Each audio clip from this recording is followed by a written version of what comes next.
Hola, hola, ¿cómo están? Es un gusto nuevamente estar acá con ustedes compartiendo esta comunión en estudio. Y el día de hoy me acompaña otro gran amigo que hemos sabido conocerlo todo este tiempo, que es don José. ¿Cómo está, Joselillo? ¿Ah? Bien, pues, tío Mati, ¿todo bien? Para mí un placer, de verdad que un placer poder estar acá, poder estar en este espacio de comunidad de estudio, porque, mira, en verdad algo muy esencial e importante de la vida cristiana es el estudiar. Y qué mejor que hacerlo acá, pues, qué mejor que hacerlo con amigos, con gente que uno va compartiendo. Y bueno, atento también a cada duda que ahí ustedes tengan en sus casas, escríbanla ahí también, pero siempre es bueno estar dispuesto para poder estudiar, poder compartir, porque en eso uno se enriquece. Exactamente, José. Eh, y bueno, trabajamos ahí en conjunto con Conky, por eso me llama el tío Mati. Oye, igual se siente raro cuando le llaman tío. Pero bueno, estamos como... Estoy yo contento de tenerte acá y aceptar, y gracias por aceptar el desafío también de estar aquí. Em, ¿Te parece que oremos para comenzar? Perfecto. Ya, vamos. Padre nuestro que estás en el cielo, santificado sea tu nombre. Muchas gracias te damos, Señor, en este día, por tu compañía, por tu bendición, porque estás con nosotros, porque nos da la oportunidad de poder juntarnos para conversar, repasar algunos temas. Y pedimos la unción de tu Espíritu Santo que nos acompañe para poder hacerlo de forma correcta. Que no queremos hablar nuestras palabras, sino queremos hablar lo que tú también quieres, no lo que nosotros queremos. En nombre de Jesús. Amén. Amén. Eh, Antes de seguir como con todo, me gustaría aprovechar la oportunidad, como dijo el José, denle ahí likes, comenten en el cuadro de texto. Tenemos varios amigos que nos han estado comentando y han mandado saludos. Nosotros ahí le mandamos de vuelta. Tenemos a la Natito, nuestra jefecita, ¿no es cierto? Y la directora de La Conki jefa nos ha no, no mandado. es tía, es jefa. Que ella es jefa. Gracias también por habernos acompañado en el capítulo anterior. Marcos Estica, bienvenido también. Al menos yo no te conozco, pero fue bueno que nos haya escrito y habernos acompañado. Marcelo Gajardo, Javier Sebastián, que de hecho Javier nos estaba viendo mientras él estaba ahí en su ceremonia de titulación. Entonces seguramente estaba medio No. fondeado escuchándonos, pero viene ahí. ¿No se lo perdió? No, No, no se lo excelente. perdió, claro. Pero muchas gracias también por su salud, por supuesto a la Coca, que nos estuvo acompañando el sábado pasado, y a Nelson también, que nos mandó también un feliz sábado de ese día. Gracias por sus mensajes y también por sus opiniones, porque también muchos de ellos dieron su opinión y gracias por esa oportunidad. A ustedes que están ahora en este preciso momento, los invitamos a que también lo hagan. Y a compartir el Y link también. sí, bueno, buen punto también. Compartan el link si es que quieren. Esto queda grabado, ahora están como en estreno y todo, pero pueden después compartirlo y se puede volver a revisar igual, ¿ya? Si encuentran Pero alguna pifia, dígala también, por favor. Todo sea para mejorar. sí, sí, todo para mejorar. Si hay algo que podemos mejorar, por supuesto, coméntenlo. No hay problema al respecto. No nos enojamos, para nada. Y, y mira, dentro de todo, de lo que hemos venido conversando, puede ser de que sea un tema ya repetitivo tal vez para la gran mayoría, pero eso no quita de que sea interesante conversarlo, que en este caso es como la muerte. Si al final todo el trimestre es la muerte, todos estos temas que vamos a ir tratando va a ser acerca de la muerte, la vida eterna y lo que vamos a conversar ahora, que es como la esperanza futura. Pero la verdad es que cuando nosotros hablamos de la muerte, José, eh, tenemos muchos pensamientos, muchos movimientos al respecto.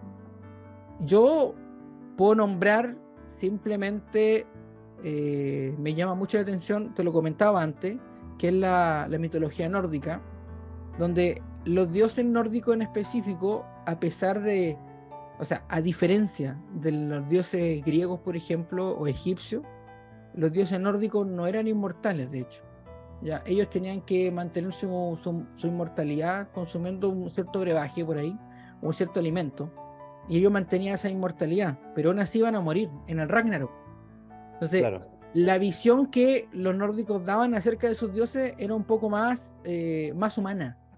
A diferencia, por supuesto, que los griegos, ¿no es cierto?, que eran súper poderosos, tenían poderes, eran inmortales, ¿no es cierto?, demostraban a lo mejor muchas características humanas, pero aún así súper ultra, ultra mejorado en relación a sus capacidades físicas, por ejemplo. Pero ahí vamos notando un poco esa diferencia referente a la inmortalidad. Porque no sé, ¿qué piensas tú, José? ¿Cuál es nuestra acción o cuál es nuestra posición frente a la inmortalidad? bueno, mira, antes de responder tu pregunta, Mati, me gustaría agregar también el concepto de la reencarnación también.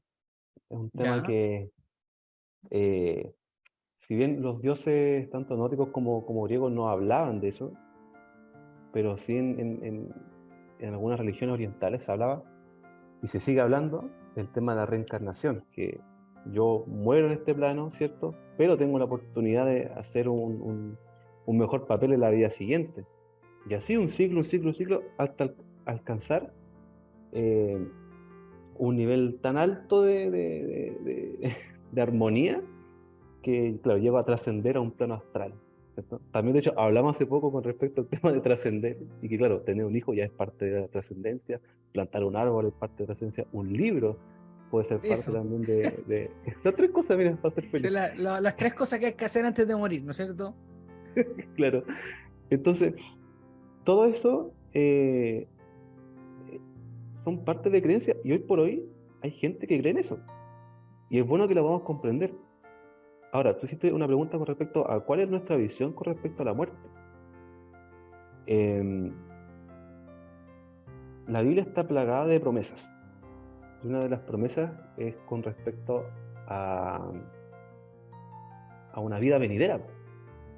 Es con respecto a una resurrección eh, después de la muerte. Bueno, y bueno, también la Biblia creo que primera Tesalonicenses habla de que eh, va a haber un grupo selecto que no va a alcanzar a morir. O sea, imagínate ese, esa dicha de llegar a ese punto. A lo mejor te Pero, refieres al capítulo 4, versículo 13 al 18. correcto, Mati, unas máquinas ahí. Y Ah, que lo entonces, tenemos anotado. esto me lo Que no está se note que estaba pauteado, ¿ah? No, no, no, no. Ahí táchalo con un ticket de que ya pasamos por ahí. Listo, pasamos Y, por esa parte. y entonces, claro, nosotros también tenemos una concepción de una vida venidera, pero que no todos van a poder alcanzar a ese premio o a ese beneficio o ese galardón, ¿no? Es para pocos. Y yo creo Mira, que la lección habla mucho de eso. sí, yo creo que allí cuando tú diste como dos puntos o dos conceptos bastante interesantes, aparte de lo que hablábamos de la trascendencia, todos buscan de alguna manera trascender. Y yo creo que esta acción de trascender, al fin y al cabo, es súper humano. Y yo creo que la razón de ello a lo mejor va con Eclesiastés capítulo 3 versículo 11. Esto está fuera de programa, la verdad es que no tenía intención de leer esta parte, pero como tú comentaste eso, me gustaría a lo mejor buscarlo y leerlo, porque hay que entender algo que la semana pasada lo conversamos. La semana pasada vimos toda la visión de la Biblia referente al estado de los muertos, que es comprendiendo la naturaleza humana. Pero hay que comprender un punto que se comenta, se conversa, que es referente que el plan original no era morir. De hecho, Salomón lo indica en el capítulo 3 versículo 11, donde dice que todo lo hizo hermoso en su tiempo y Dios ha puesto eternidad en el corazón de los hombres, en el corazón de nosotros, sin que alcance el hombre a entender la obra que ha hecho Dios desde el principio hasta el fin. Allí, Salomón, con toda su sabiduría, él nos estaba mostrando que nosotros no fuimos nacidos para morir. La muerte no tendría que haber existido. Y allí es cuando aparecen las dos palabras que tú comentas, que es como resurrección y Y la otra que tenía que ver con... ahí se me fue la otra palabra, pero me voy a quedar con resurrección. La otra sí es que me acuerdo o no. Pero cuando hablamos de resurrección en específico, es nuestra esperanza de decir, en algún momento vamos a dejar atrás el estado nuestro de haber muerto, porque a todos nos va a tocar. Todos los que viven Eso es saben verdad. que han de morir, también lo dice Salomón. Y, y hay una historia justamente allí que está en el libro de Mateo, capítulo 22, 23 al 33. Esta historia de los saduceos y la resurrección. Eh, Tú, José, la podrías como resumir a grandes rasgos para a lo mejor no ocupar tanto tiempo leyendo esos 10 versículos. Podríamos leer uno que otro en específico, uno en específico, pero ¿de qué Ma- se trata esa Mateo, historia de ¿cuánto los me dijiste? saduceos? En Mateo 22, 23 al 33. 23. 22, 23 al 33. Bueno, esta historia es una buena pregunta que le hacen a Jesús, ¿cierto? Los fariseos, los saduceos siempre estaban ahí bien atentos a lo que decía Jesús, porque todo era motivo para meterlo preso, po, hacer Claro, ejecutar su plan, po. Entonces siempre buscaron yayitas, ¿cierto? Buscaron cierto error en lo que podía decir Jesús para poder decir, ya, aquí lo pillamos. Pero Cristo, a diferencia, eh, siempre salía jugando, por decirlo así, siempre les daba cátedra. Y claro, ellos aquí, por ejemplo, le preguntan con respecto a una mujer, ¿cierto? Que si muere el marido, se casa con el hermano, y así sucesivamente, en 7 ocasiones pasa, ¿qué va a pasar en la eternidad? Ella va a ser mujer de quién. Y entonces, de por sí, es una muy buena pregunta. Ahora, la respuesta de Jesús es mejor todavía, porque en el versículo 29, ¿cierto? Encontramos la respuesta de Jesús que dice, entonces respondiendo Jesús les dijo, erráis ignorando las escrituras y el poder de Dios. O sea, les dice, su pregunta es demasiado buena, pero ustedes están omitiendo una cosa importante, po, que es la escritura. Y entendamos que cuando Cristo habla de escritura, en este momento, ¿cierto? En Mateo, no podemos considerar el Nuevo Testamento, porque el Nuevo Testamento, si bien da eh, nuevas verdades, ¿cierto? Con respecto a la resurrección, aquí Cristo se refiere netamente y puntualmente al Antiguo Testamento. Entonces totalmente. Cristo toma respuestas, toma versículos. Recordemos que Cristo en su niñez estudió mucho. Entonces, de todo lo que él estudiaba, tomó versículos, tomó párrafos en su memoria que utilizó para responder esta pregunta. Y hay que notar ahí que el tema no es relación, por ejemplo, al estado de los muertos, sino acá es el tema de la resurrección. Y hay que recordar, por ejemplo, que existían muchos movimientos dentro de los fariseos, y acá el que recuerdo es los saduceos.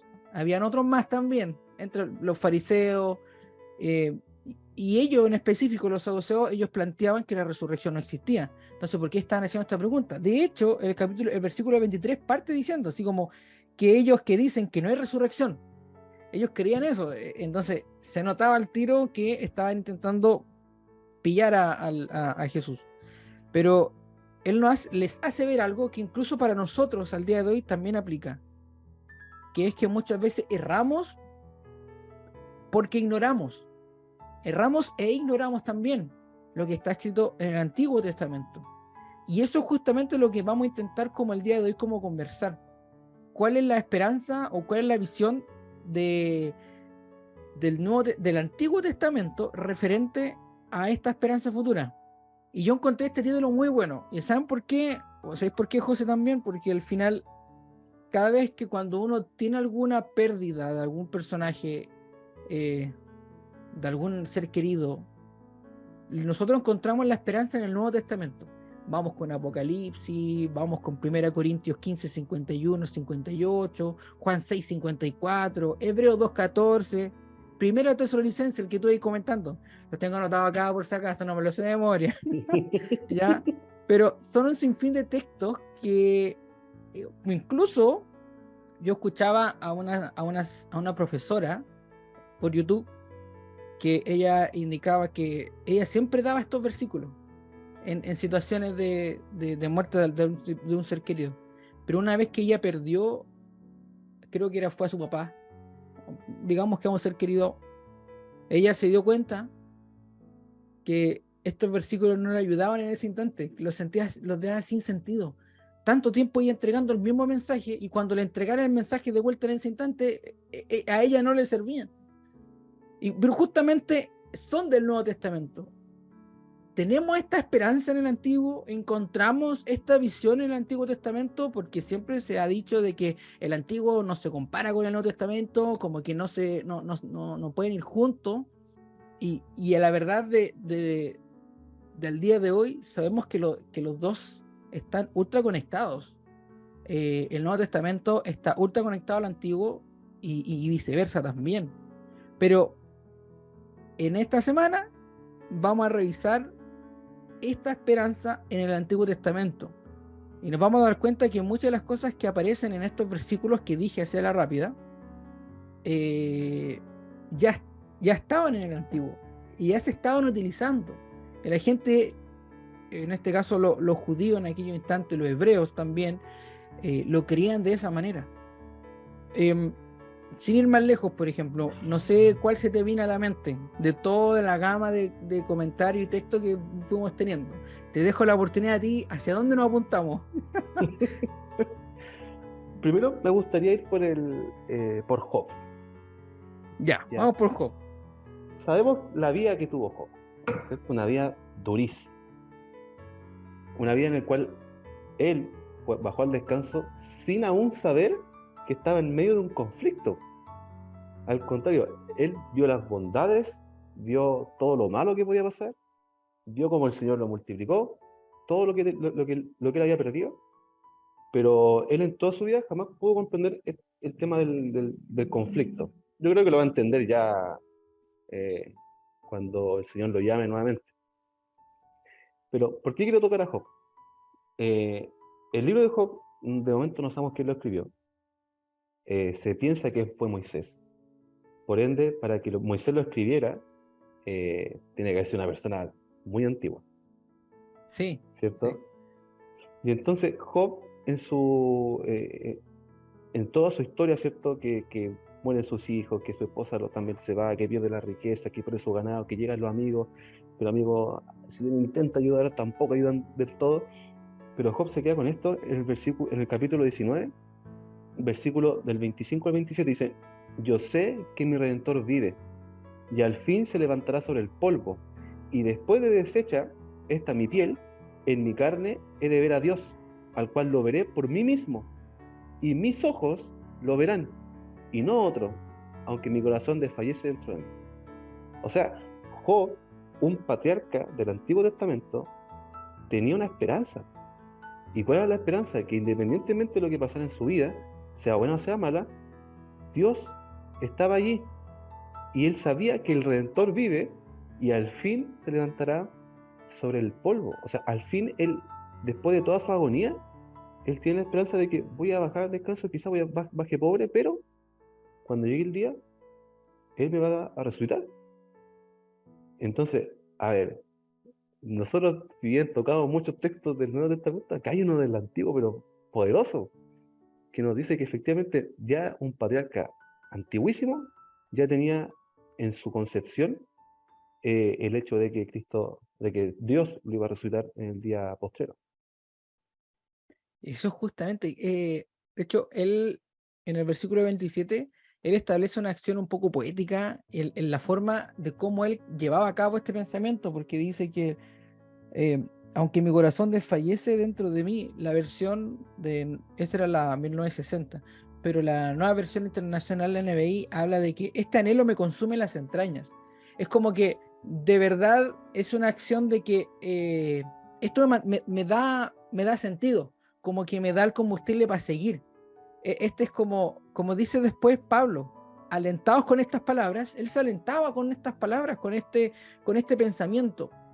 Y esa esperanza que él le daba, a pesar de que su cuerpo deseaba morir por todo lo que estaba pasando, como tú lo comentaste, incluso la lepra, todo, es que al final, esta frase, en el día postrero, yo sinceramente me da risa esa frase, pero en realidad aquel día, el último día de todo, finalmente iba a ser resucitado corporalmente y iba a ver a su Redentor, a pesar de todas las cosas. Y yo sé que, bueno, Job es un personaje que se ha estudiado bastante, incluso se estudió mucho en el trimestre pasado, porque es muy resiliente frente a las calamidades y todo el tema, en el crisol y todo. Pero el enfoque que estamos dando acá es que justamente, al igual que nosotros, en dificultades, casi siendo acechados por la sombra de la muerte, existe una esperanza, como nosotros al día de hoy la tenemos gracias al Nuevo Testamento. Y ese es el punto, recordar, por ejemplo, que Job ahí mismo, o todo lo que vayamos viendo hasta ahora, no existía el Nuevo Testamento, no existían las famosas frases de Pablo, esa maravillosa frase en Tesalonicenses, en Corintios, o en Hebreos, que al final a uno, en situaciones de dolor, nos traen esperanza. Ellos no la tenían, pero comprendían y la tenían allí en su mente, porque era lo que habían aprendido, seguramente de sus padres, porque aquí también, saliendo de la pauta de todo el tema, conversábamos justamente con la Connie un tema similar, en el sentido, por ejemplo, de que tenemos dos linajes, el linaje de Caín y el linaje de Set, ¿ya? Y lo más probable es que desde el linaje de Set se entregaba constantemente esta esperanza, la esperanza que estudiamos en la primera lección, que era en Génesis 3:15, que finalmente la muerte va a tener fin, el enemigo va a ser encarcelado y todo, frente al linaje de Caín, que al final no existía esa esperanza, la visión era totalmente distinta, y que seguramente de aquí donde empiezan a salir los pensamientos distintos, en el sentido de que dejemos llevar nuestra imaginación y demos el otro sentido sin Dios, nuestro hacedor y consumador de nuestra fe. Y eso nos hace entender un poco cómo se dan las cosas.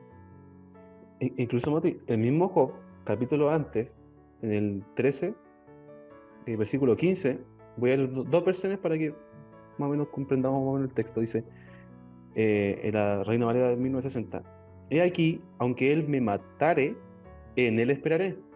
No obstante, defenderé delante de él mis caminos. Yo tengo otra versión acá, que es la Nueva Biblia Viva, una versión que encontré en una librería cristiana, y dije, oh, está bonita. Veo la versión, dije, ya, ¿hasta dónde? Pero tiene versículos muy buenos.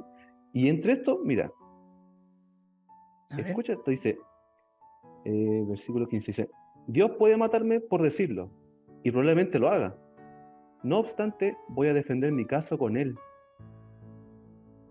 O sea, Mira, y aquí como que viajo a Daniel, pero no a Daniel mismo, sino que a Sadrach, Mesach y Abednego, cuando la estatua de Nabucodonosor no se arrodillan, ellos dicen, mira, no nos vamos a arrodillar, y aunque moramos, vamos a seguir confiando en Dios. O sea, hay una incondicionalidad de parte de Job y de parte de los amigos de Daniel, en el que pase lo que pase, viva mi vida, o sea, acontezca lo que tenga que acontecer en mi vida, no importa, porque yo confío en Dios. Y si muero, muero en Él, y sé que voy a resucitar. ¿Por qué? Porque ya lo escuché de mis padres, como tú decías, ¿cierto? Cómo se traspasó quizás la información hacia Job, pero Job tenía la idea clara de que en el día final Dios lo iba a llamar.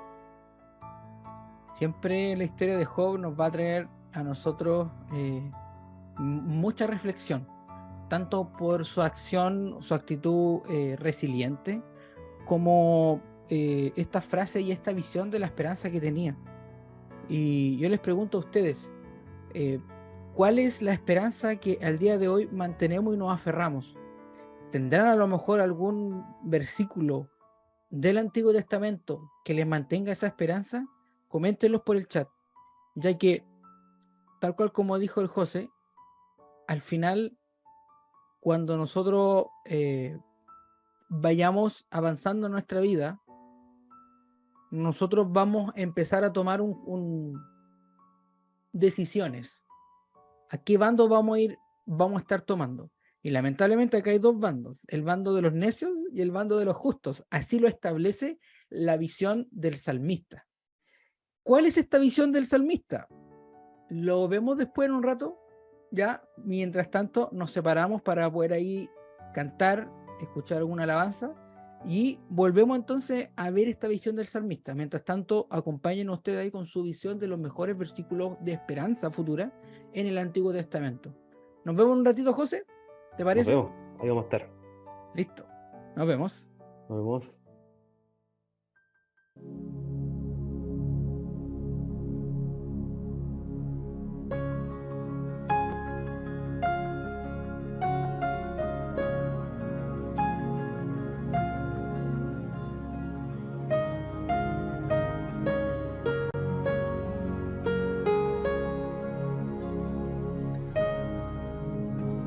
Lo escucho en las noches en mi corazón,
Gracias por haberse quedado con nosotros y haber vuelto ya después de esta alabanza, que nos ayuda también a entender de que en conversaciones, para poder estudiar la Biblia o lo que estamos haciendo ahora, también es necesaria la alabanza. Lo es, sí que lo es. Y nos fuimos con un tema como para poder seguir tratando, que es como la visión del salmista. Sabemos que los salmos los escribieron muchas personas, ¿no es cierto, José? Sí, El más entre conocido es ellos, David, sí, escribieron ¿ya? mucho. Eh, nómbrate uno, a ver, uno más aparte de David. Asaf Ah, mira, ya, zafó con Asaf, ya salió está bien, está jugando. bien. Ya, no, pero justamente el que queremos como leer o identificar como esta esperanza es con el Salmo 49. Y que el Salmo 49 establece una diferencia de, de como dos bandos. No sé, no sé si estará bien decir dos bandos, pero digámosle mejor dos personas Dos tipos de o dos personas. grupos de gente tal vez. Donde Me gusta tenemos ese dos grupos. Sí. dos grupos, claro, dos grupos de gente. No sé, el primero, ¿cuál podríamos hablar del primero? Creo que el primero aparece... Abarca mucho el primero. sí, sí. Porque, por ejemplo, el versículo 2 dice que así los plebeyos como los nobles. Ya, ahí hay diferencia, plebeyos y nobles. El rico Claro. y el pobre juntamente, ya, rico y pobre. Ya vamos notando como ya se empieza a marcar dos líneas directamente en en este salmo. Mi boca hablará sabiduría. No te estoy leyendo el versículo 3 del capítulo 49 de Salmos. Y mi boca hablará sabiduría, inclinará al proverbio mi oído. Después, más adelante, habla de opresores, de que los que confían en sus bienes y de la muchedumbre de sus riquezas se jactan. Y aquí ya empezamos a lo mejor a notar de un poco de el que estaba leyendo era el 4 perdón, el 6, ¿ya? Me salté así como varios. Y el tema es que aquí ya vamos notando dos grupos, como el que es rico y el que es pobre. Pero en Sí, específico está más enfocado al que es necio frente al justo, ¿ya? Ahora, incluso el 6 Mati, y el 7 es ¿ya? súper fuerte porque dice, ninguno de ellos, recordemos del versículo 6 de los necios que confían en sus bienes, ¿cierto? Y de la muchedumbre de su riqueza, ninguno de ellos podrá en manera alguna redimir al hermano. O sea, podéis tener $1 trillón, pero no te va a servir de nada porque no va a redimir al hermano eso. Y tampoco te va a redimir a ti. Entonces, ya, ya tenemos dos versículos que son muy fuertes y que marcan una tendencia con respecto a los necios, con respecto a a los opresores también, que lo dice más arriba. El 8 dice, porque la redención de su vida es de gran precio y no se logrará jamás. O sea, a ver, hay riquezas, ¿cierto? El necio tiene muchas riquezas y confía en su riqueza. Pero tranquilo, porque la salvación o la redención no tiene, es preciosa, sí, pero no tiene nada que ver con plata, po, porque dice que no Es buen sirve. punto, sí. De hecho, creo que hay un versículo saltando también de lo que es el tema de la conversación, en Hebreos, y que Pablo le indica que sin derramamiento de sangre no hay remisión de pecados, Correcto. enfocándose un poco en lo que significaba el ritual de sacrificio para los judíos. Y que al final lo hemos visto durante todo el Antiguo Testamento, o sea, tenía que morir un cordero sin mancha para poder redimir el pecado del pecador que estaba ofreciendo sacrificio. Y no solamente se moría el que era justo, sino que, como dice el versículo 10, pues verá que aún los sabios mueren y que perecen del mismo modo que el insensato y el necio. Y eso también me trae a recuerdo un poco lo que habla en Mateo, de que Dios hace salir el sol ante justos y pecadores. Porque al final podemos tener un estilo de vida muy diferente. Puede ser de que el necio, de hecho no es que puede ser, es así, el necio tiene un estilo de vida muy distinta a la del justo. Y recordar, por ejemplo, que el principio de la sabiduría es el temor de Jehová, como lo indica Santiago. no sé dónde, en Santiago, ¿ya? Y el tema es que al final, cuando establecemos como esta visión, nos vamos dando cuenta que es dónde están, cuál es la gran diferencia, es dónde están puestas tus esperanzas, ¿no es cierto? ¿Dónde está puesta la esperanza? La esperanza del necio, como está identificado durante todo el capítulo de este salmo, está en su confianza en la riqueza. Su esperanza está en la riqueza. Cómo, cómo ellos han acaparado un sinfín de cosas y se han mantenido de esa manera y sienten que pueden hacer un sinfín de cosas porque tienen dinero. Como le dice el siguiente versículo en el 11, que su íntimo pensamiento es que sus casas serán eternas y sus habitaciones para generación y generación. Y nosotros sabemos perfectamente que solamente por un chasquido, ya la casa se puede destruir, se puede caer, se puede venir abajo. Y toda la inversión se puede perder a un instante. Porque así de fugaz puede ser eh, como la esperanza en la riqueza. Y me voy por algo más específico aún. Muchas veces nos ha pasado, que yo creo que a más de alguna acá, que uno recibe el salario al fin de mes, así, así se va. Sorry que lo diga, pero es que así rápido se va. El dinero se fuma tan así de la nada, aunque uno puede administrarlo durante todo el mes, y por supuesto que es así, solamente que uno se da cuenta cuán fugaz puede ser esto. Las cosas que podemos sacar del fruto de la tierra son fugaces. Y ahí entonces, ¿existe algo imperecedero? ¿Existe algo que no tiene fin? ¿Existe la inmortalidad entonces? ¿Qué es lo que le espera a los justos? Porque al fin y al cabo, lo que yo estoy notando es que el justo, el sabio, le pasa lo mismo que al necio, independientemente de que tenga o no riqueza. ¿Qué le espera al sabio José? Bueno, el versículo 15 lo deja súper claro. Dice, pero Dios redimirá mi vida del poder del Seol, porque Él me tomará consigo. Aquí, primero quizás establecer el punto de quién es justo y quién es injusto. Sabemos que nosotros, por ser seres humanos, la capacidad de justicia no está en nosotros. De hecho, creo que es Jeremías o Isaías, no recuerdo cuál, que dice que nuestra justicia es como un trapo de inmundicia. O sea, no es limpio. Mi justicia no es limpia, no es blanca. Pero acá, el reconocimiento que hace el salmista con respecto a Dios, sí lo hace justo. Porque dice, yo no soy nadie, yo no tengo nada, no soy merecedor de nada, pero él confía en que Dios redimirá mi vida del poder del Seol, del poder del sepulcro, ¿cierto? El poder de la tumba. Dios me va a redimir de eso, porque Él me tomará consigo.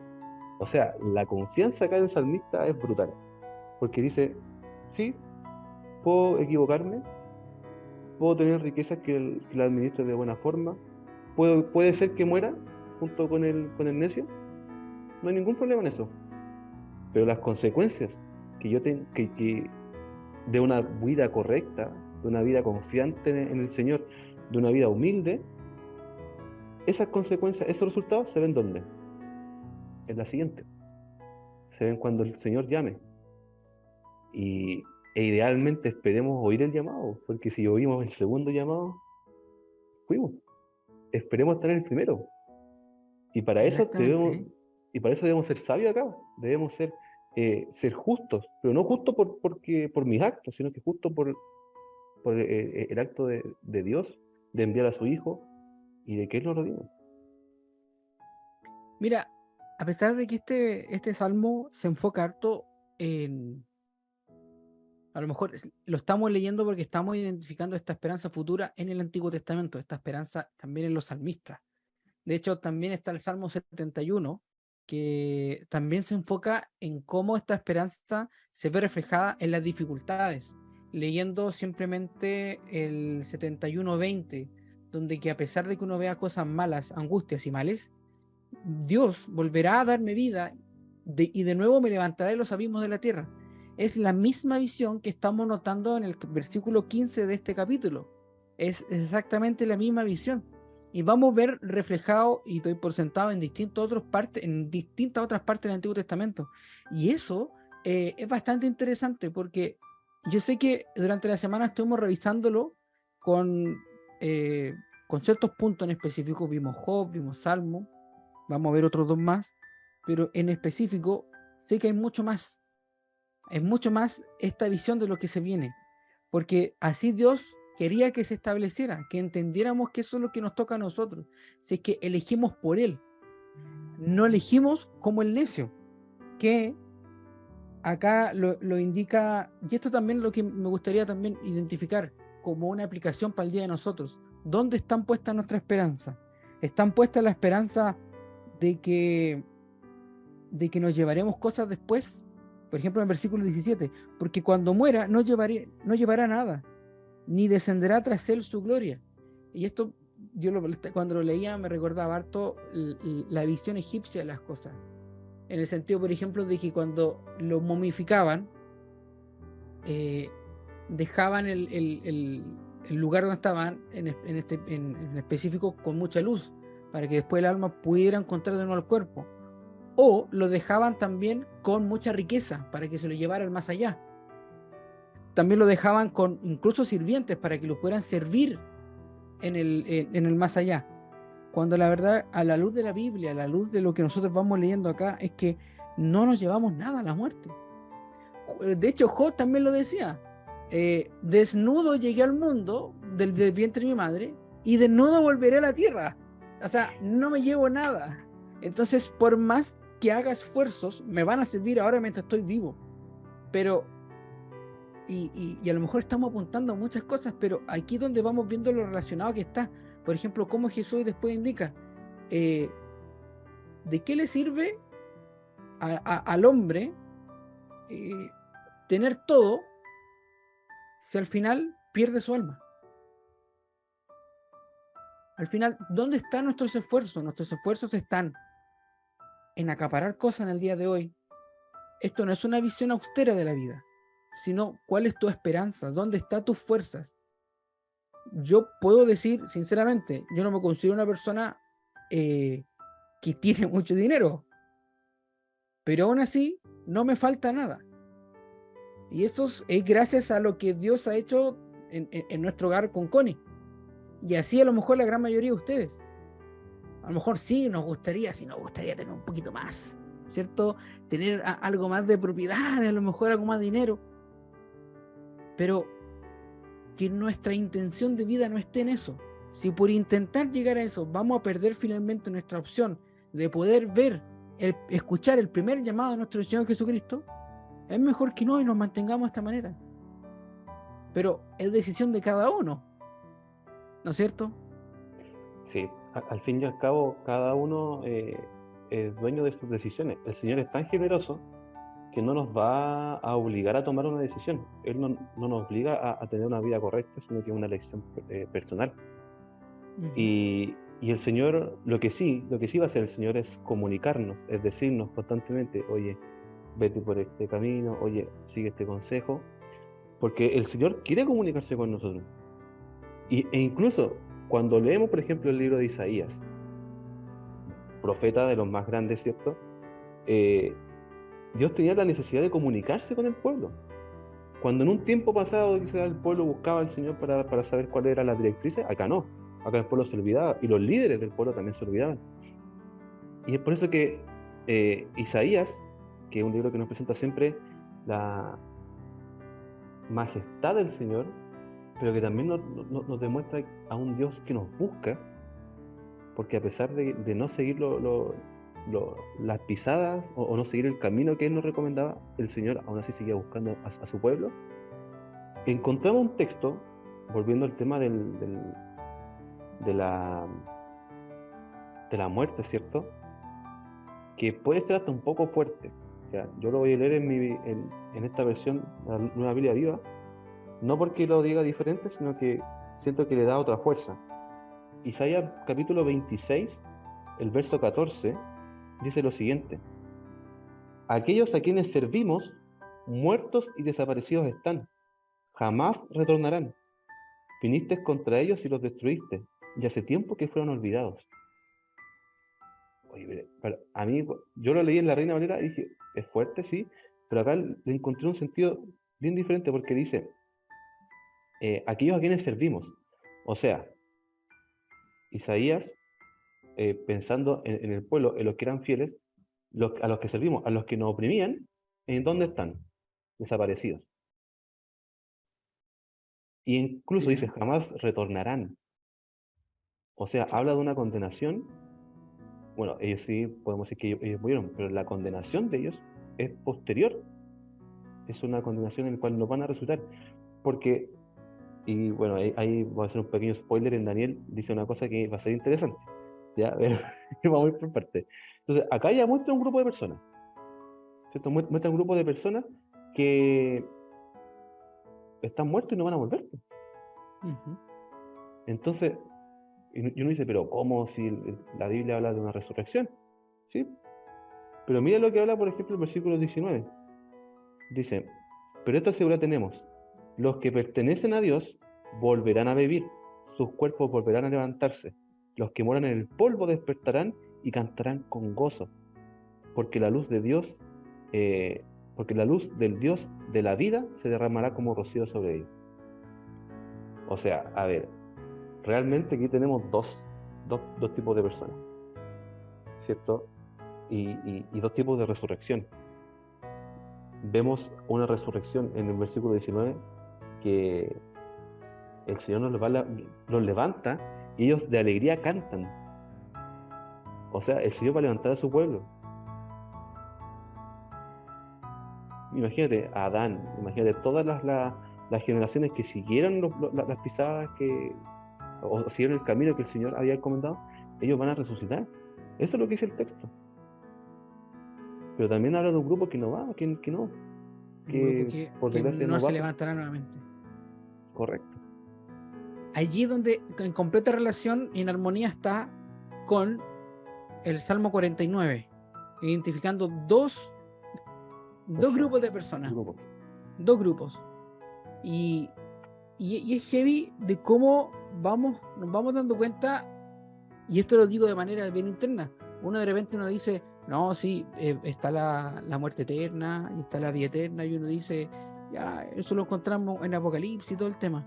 Pero si uno empieza a mirar hacia atrás, uno se da cuenta que eso está en armonía y está basado en lo que fue escrito con anticipación, con anterioridad, como lo estamos leyendo ahora en Isaías, y que está dejando bien en claro el fin de estos dos grupos.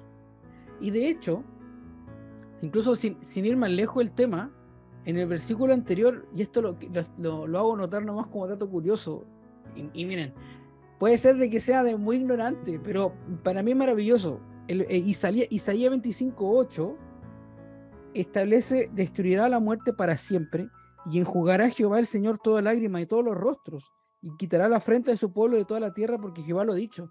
De la misma manera como nosotros lo podemos encontrar en Apocalipsis 21:4, de cuando finalmente él va a realizar esta acción también, esta esperanza futura, lo que finalmente vamos a llegar a un punto en el que vamos a decir, la muerte ya no va más, y finalmente va a terminar siendo apresada.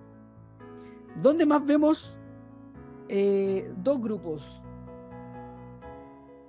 Uf, Creo que tú también lo comentaste.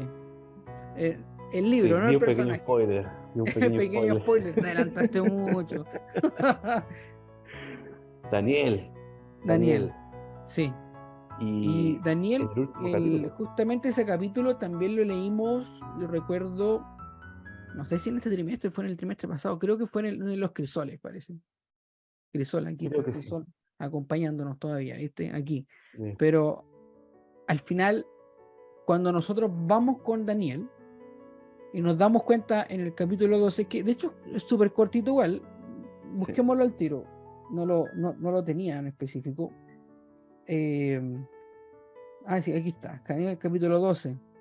Son 13 versículos que se leen bastante rápido, la verdad, donde nos identificamos que en el versículo 2 notamos que muchos de los que duermen en el polvo de la tierra serán despertados, unos para vida eterna y otros para vergüenza o confusión perpetua. Ahora bien, aquí hay que establecer una diferencia en las cosas. Este versículo está en completa armonía y está apuntando a un grupo de personas en específico. a un grupo de personas que durante la vida y ministerio del Señor Jesucristo en esta tierra le causaron la vida imposible. Y de que lo conversamos al inicio de esta conversación, entre ellos tal vez los saduceos que le hicieron esas preguntas. ¿A qué me estoy refiriendo, José? ¿Puedes dar tú esa explicación? Sí, mira, nosotros entendemos de que cuando el Señor Jesucristo venga por segunda vez y suceda lo que dice Primera de Tesalonicenses, el capítulo ahí el Mati lo sabe, lo va a decir, 4:14 al 16. 4:14, dice que primero los muertos en Cristo resucitarán primero. Esto luego habla de un grupo de nosotros que seremos levantados.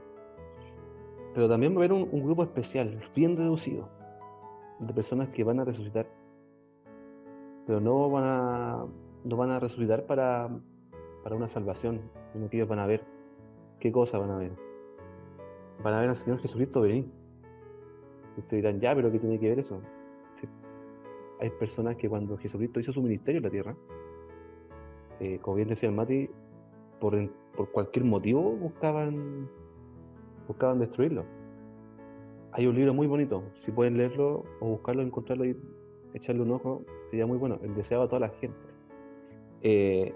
Habla mucho de la amenaza constante que sufría Jesús por parte de esta gente. Si bien Jesús en su palabra decía que él iba a morir y que iba a resucitar, mira, Jesús también sabía que y venía, que había una vida.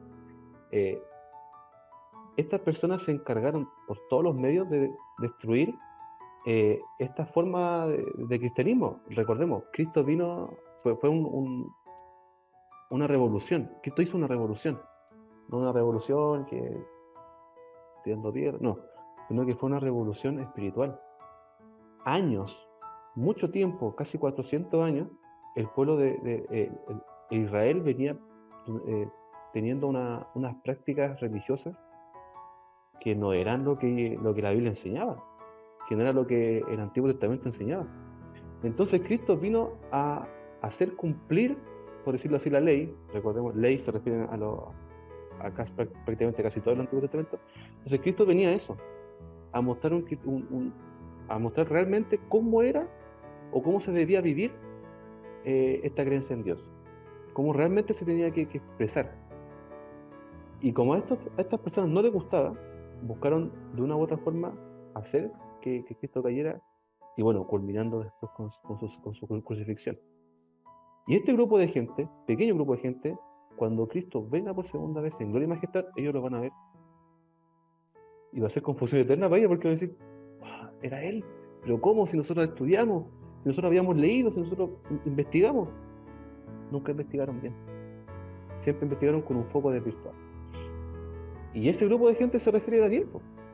Un grupo de gente que va a estar completamente confundida por ver a quien habían crucificado, a quien después escucharon cosas de que su cuerpo desapareció, van a volver a verlo.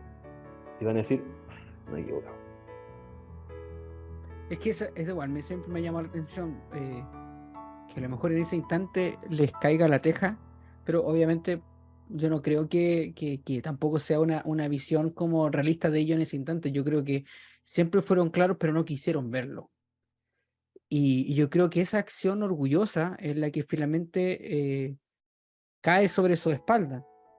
Los que se mofaron y los que se rieron de la agonía del Cristo moribundo y los oponentes más violentos de su verdad y su pueblo son resucitados para contemplarlo en su gloria y ver el honor conferido a los fieles y obedientes. Aquel grupo que se mantuvo fiel hasta el final, aquel grupo que no le importaba la muerte que esta tierra le iba a entregar, aquel grupo que estaba mirando la esperanza venidera, esta esperanza que desde el Génesis fue establecido, que esta enemistad se iba a terminar con la cabeza de la serpiente destruida. Y esa visión, esa esperanza, que la hemos visto en este instante en el Antiguo Testamento, que más adelante, spoiler, vamos a revisarlo en el Nuevo Testamento también, eso nos llega a nosotros, nos hace entender y nos da la posibilidad de elegir ahora. ¿a cuál grupo nosotros vamos a quedar?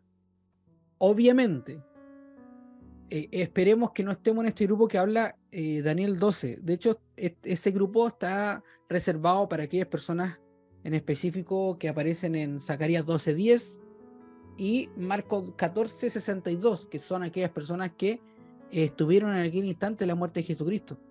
Pero ojalá no estar en ese final que sí establece, por ejemplo, Isaías 26, versículo 14, aquellos que no se levantarán, que van a sufrir una muerte eterna. De la misma manera como tenemos la vida eterna, tendremos también una muerte eterna. ¿Cuál es la decisión que tomaremos? José, ya aterrizando esto y viendo también hacia dónde vamos a enfocar todo esto, ¿cuál es tu visión? ¿Con qué cosa nos quedamos? ¿Con qué cosa te queda y te gustaría compartir con nosotros el día de hoy?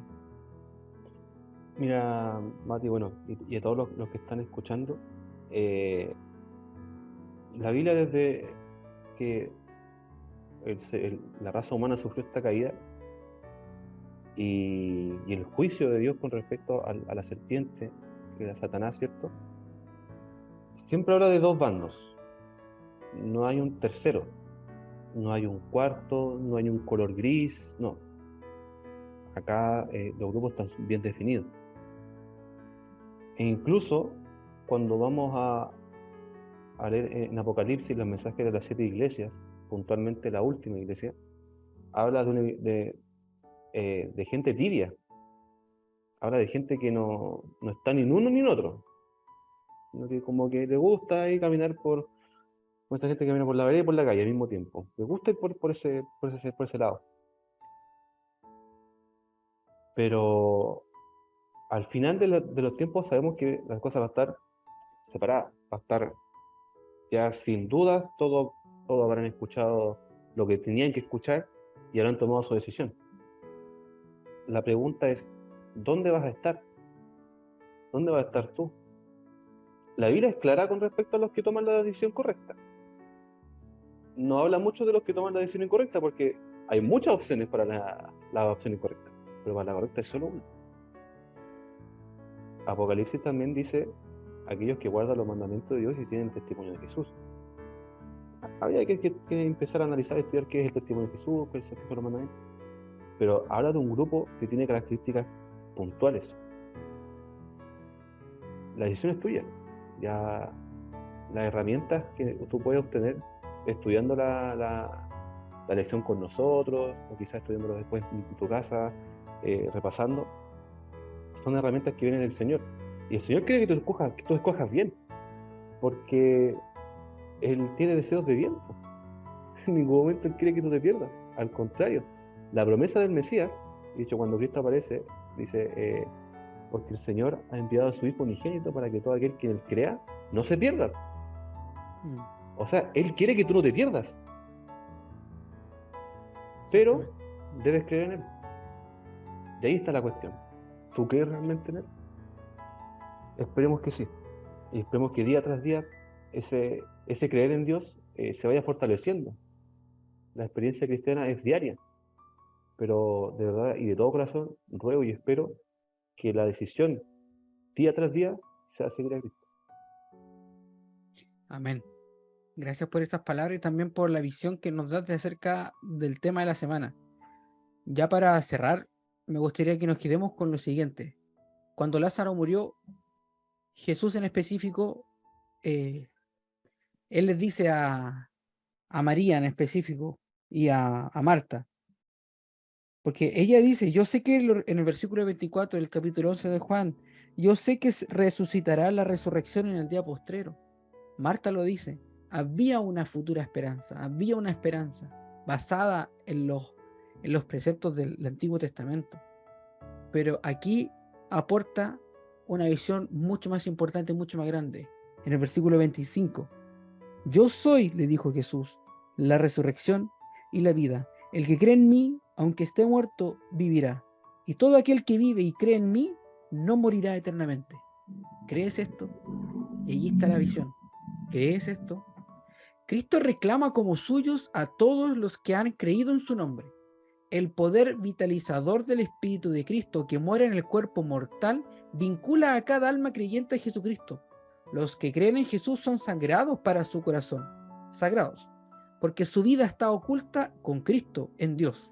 El dador de la vida pronunciará esta orden, que lo leímos en Isaías 26:19.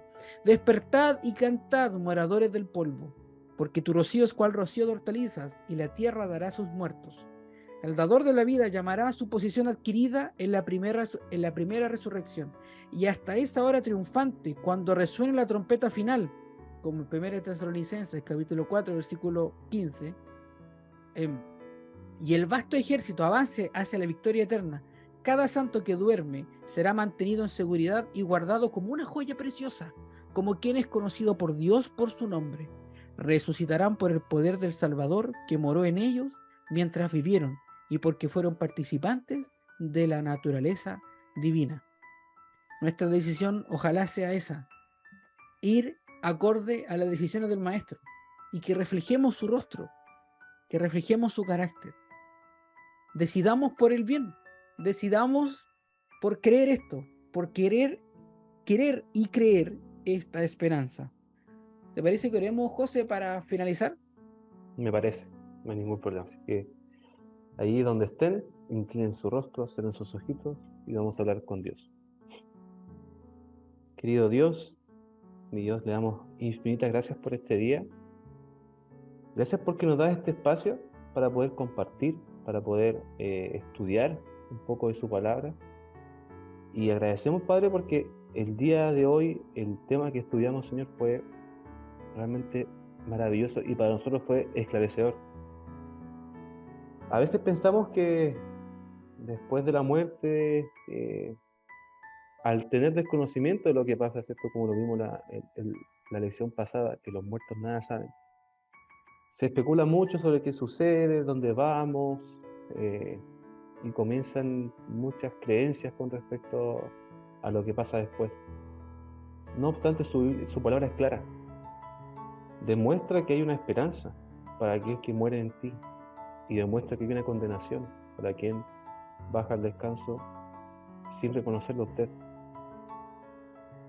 Nosotros esperamos y rogamos que día tras día nuestra decisión pueda seguir sus pasos, nuestra decisión pueda parecernos más a usted, que nuestra decisión sea ponernos al día con usted y que usted, Señor, mediante su amor y durante una comunión diaria pueda usted reflejar su carácter en nosotros.